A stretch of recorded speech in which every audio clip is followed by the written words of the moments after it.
की उस रात जब आसमान पिघलकर धरती पर गिर रहा था।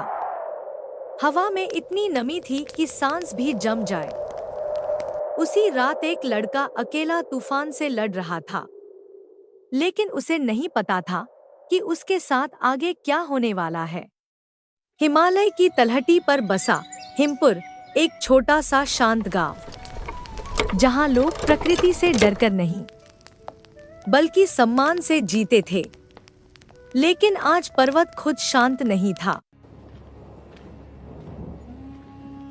हवा कुछ और ही कहानी सुना रही थी।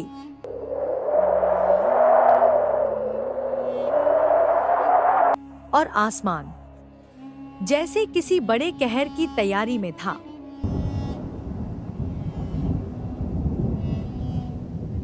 इसी गांव में आरव नाम का लड़का अपनी बूढ़ी माँ के साथ रहता था। वह गरीब लेकिन दिल का धनी था। मेहनती इतना कि गांव वाले भी उसकी तारीफ करते नहीं थकते थे। हे भगवान, ये गीली लकड़ियां कब सूखेंगी? आग भी ठीक से पकड़ नहीं रही। बेटा, आज घर पर ही रहना। ये तूफान कुछ ठीक नहीं लग रहा। माँ, कल की रोटी भी इस लकड़ी पर टिकी है। अगर अभी न गया तो सुबह क्या जलाएंगे? अरे, इस समय कौन आया है?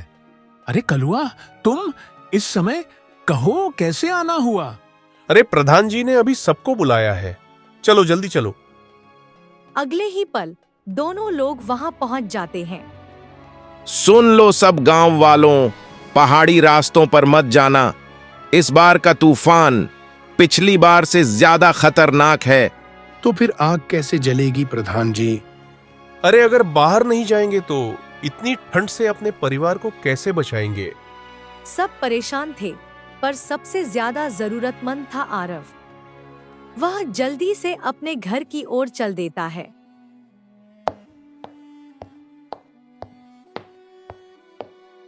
और तुरंत ही वह घर से कुल्हाड़ी लेकर जंगल से लकड़ी काटने के लिए निकल जाता है। आरव जानता था इस ठंडी रात में बाहर जाना मौत को दावत देना है। लेकिन माँ का चेहरा याद आते ही वो आगे बढ़ता गया। वह मन में कहता है, बस जल्दी से लकड़ी काट लूं और घर लौट जाऊं। जैसे ही आरव लकड़ी काटना शुरू करता है, तभी उसे कुछ आवाज सुनाई देती है। अरे, ये बकरियों की आवाज कहां से आ रही है?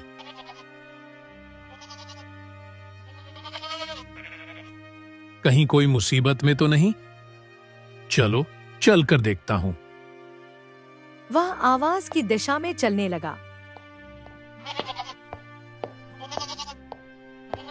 जब वह उस जगह पहुंचता है तो वह चौंक जाता है। वहां एक व्यक्ति बेहोश अवस्था में होता है। आरव उस व्यक्ति को होश में लाने का प्रयास करता है।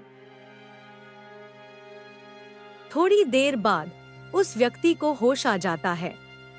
आरव उनसे पूछता है, बाबा, आप यहाँ कैसे पहुँचे? बेटा, मैं तो अपनी बकरियों को चराने के लिए निकला था, लेकिन मैं इतनी आगे निकल आया कि रास्ता भटक गया और फिर मेरी आंखों के आगे अंधेरा छा गया और यहीं चक्कर खाकर गिर गया। अचानक आसमान में बिजली चमकती है।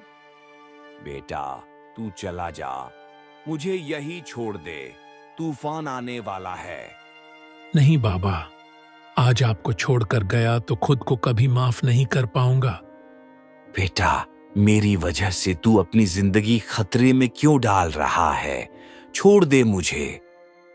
लेकिन बाबा, किसी को ऐसी हालत में छोड़ देना इंसानियत नहीं कहलाती। आरव बूढ़े व्यक्ति और उसकी बकरियों को साथ में ले जा रहा होता है कि तभी बिजली गड़गड़ाने लगती है। ठंडी हवा चलने लगती है और इसी के साथ तेज बारिश शुरू हो जाती है। बूढ़ा व्यक्ति आरव से कहता है, बेटा, मैं ज्यादा तेज नहीं चल पाऊंगा। मेरा कहना मान, मुझे यही छोड़ दे। तूफान बहुत तेज है।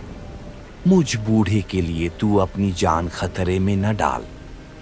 जा बेटा, यहाँ से चला जा। अरे बाबा, आप कैसी बातें कर रहे हैं? मैं आपको छोड़कर जाने वाला नहीं। अगर आपसे तेज नहीं चला जा रहा तो हम धीरे धीरे चलेंगे। बस आप मुझे पकड़कर चलिएगा। जब मैं साथ हूं बाबा, आपको कुछ नहीं होगा। ठंड, थकान और फिसलन सब कुछ आरव के हौसले को चुनौती दे रहे थे, लेकिन वह हर हाल में बाबा को सुरक्षित ले जाना चाहता था।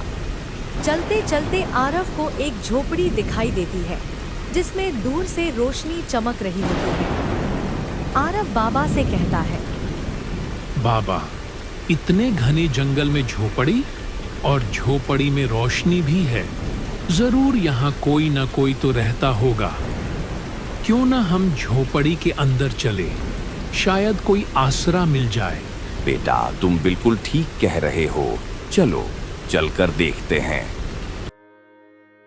जैसे ही वह झोपड़ी के अंदर जाते हैं तो देखते हैं झोपड़ी में कोई भी नहीं होता। आरव बाबा से कहता है, ताज्जुब है बाबा, यहाँ तो कोई भी नहीं। लेकिन वहां उस कोने में कुछ बर्तन भी तो रखे हुए हैं। अरे वाह बाबा, यहाँ तो लकड़ियां भी रखी हैं। बाबा, रात काफी हो चुकी है। मैं सोच रहा था, क्यों न आज की रात यही विश्राम कर ले। आप भी बहुत थक गए हैं। सुबह होते ही यहाँ से निकल जाएंगे। थोड़ा सा आसरा भी उस वक्त किसी वरदान से कम नहीं था। आरव लकड़ियों में आग लगाता है।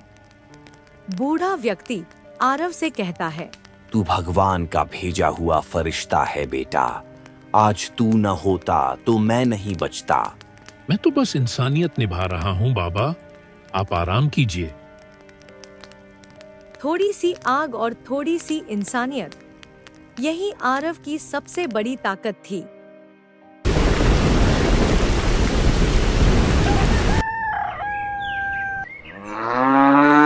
अगली सुबह आरव बाहर आता है और देखता है मौसम साफ हो गया है।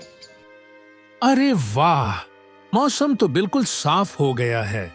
हमें अब जल्दी ही निकलना चाहिए। चलकर बाबा को उठाता हूँ। आरव अंदर जाकर बाबा को उठाता है।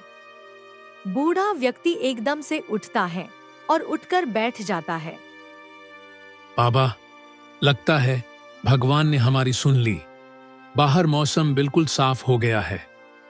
अब हमें यहाँ से चलना चाहिए। गांव ज्यादा दूर नहीं है। अच्छा, ये तो बहुत अच्छा हुआ। शुक्र है भगवान का। बेटा, अब तू ही मुझे घर तक ले जा सकता है। थोड़ी देर में ही आरव बाबा और उनकी बकरियों को लेकर वहां से निकल पड़ता है। कुछ देर चलने के बाद बूढ़ा आदमी आरव को एक जगह पर रोकता है और कहता है, बेटा, वो देख, मेरा गांव आखिर दिख ही गया। अरे वाह बाबा, इसका मतलब हम अब कुछ ही कदम दूर हैं अपनी मंजिल के। कई घंटों की जद्दोजहद के बाद आखिरकार उम्मीद का उजाला दिखने लगा। गांव के 2-3 लोग दूर से आरव और बाबा को हैरानी से देखते हैं। अरे, ये तो बूढ़े हरिया बाबा हैं। लेकिन साथ में ये लड़का कौन है? इतने भयानक तूफान में ये कैसे बच गए? आरव बाबा को उनके घर पहुंचाता है। आप आ गए। भगवान का लाख लाख शुक्र है। मैं तो डर ही गई थी। उर्मिला, अगर आरव न होता तो मेरा बचना मुश्किल था। बेटा, आज तूने इंसानियत का सबसे बड़ा धर्म निभाया है। नहीं माँ जी, मैंने वो किया जो कोई भी करता। बाबा, आप आराम कीजिए। आरव की विनम्रता ने उनका दिल जीत लिया। अच्छा बाबा, अब मैं चलता हूँ। घर पर माँ भी मेरी चिंता कर रही होंगी। बेटा, आज तू मेरे लिए फरिश्ता बनकर आया है। यह रिश्ता तूफान से भी मजबूत है। बाबा, आपका आशीर्वाद ही मेरे लिए सबसे बड़ा इनाम है। इतना कहकर आरव वहां से चला जाता है। कभी कभी भगवान फरिश्ते नहीं भेजते, बल्कि ऐसे लोग भेजते हैं जो दिल से मददगार हों। और उस रात आरव वही फरिश्ता था। तो दोस्तों, ये थी आज की कहानी। अगर आपको पसंद आई हो तो लाइक, शेयर, कमेंट और सब्सक्राइब जरूर से करिएगा, ताकि हम और भी अच्छी अच्छी कहानियां लेकर आते रहे। धन्यवाद।